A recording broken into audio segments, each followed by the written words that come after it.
I do not agree with Harper this year because I feel we trusted him and he broke our trust. The effects of our actions are drastic. We can see them all around. However, unless we act to make the change, it's not going to happen by itself. So where the real change needs to happen is in our way of thinking and our way of being. Some important things that I'm going to be looking for in this election. I think just a candidate that's really going to stick up for the Yukon.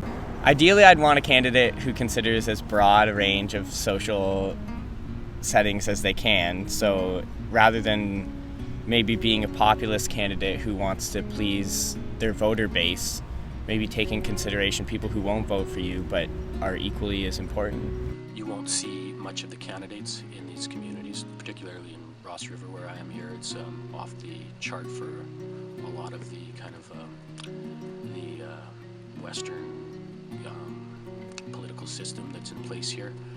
Right now we're just trying to be decolonized, just live off the land and really try to fight back for our culture.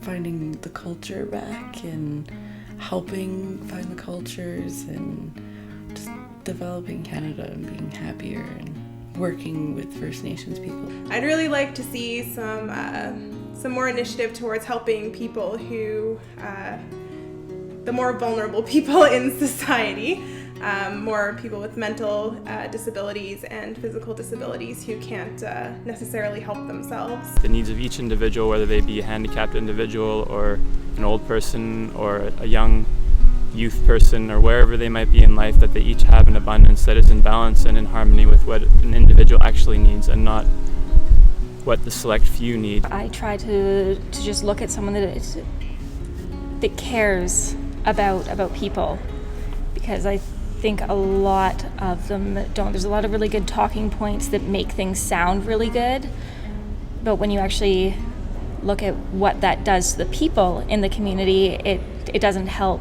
anybody. It's especially when we look at like a lot of the justice system, it's so much time is spent on the idea of punishment instead of reintroducing people back into society. And yes, when people break the law, there needs to be some kind of punishment, but that doesn't need to be the focus point. The focus point should be healing. I'm looking at what their parties have been known to do in the past.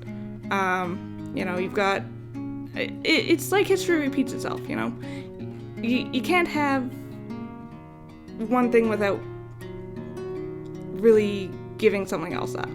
What's going to happen with the tax dollars? What changes are going to be made? What improvements are going to be made?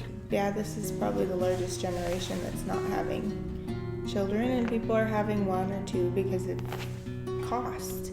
And they say that you need to have 2.5 children, not that that's really possible, to economically support the future.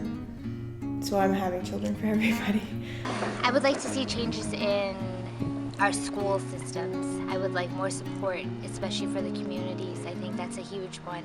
We need way more support by whoever is in office or whoever is up high, just to recognize that, it takes a lot of people to make a community come together, and especially the school systems. Those teachers are doing such a great job and they need to be recognized. Right now I'm going to vote for NDP, for Melissa Atkinson. Right now, I'm going to vote for the worst of or the best of the evil options that are available, because they're all within a system, and they're all the options that are available to us are really, none of them are breaking the system that we're living in of like intense capitalism and free trade and things that I think are going to jeopardize the future of our children and grandchildren and the state of the planet. You gotta ask questions if you want to learn, because if you don't want to ask questions, you're not going to learn, right? That's what I do is most of the time now. I just sit around the elders and ask them questions. Like, what does this mean? They tell me. People need to come back together and be strong again. You got to be strong up here, and you also got to be strong here too, because up here you say it, but it really comes from the heart. It's heart. You got to be strong from the heart.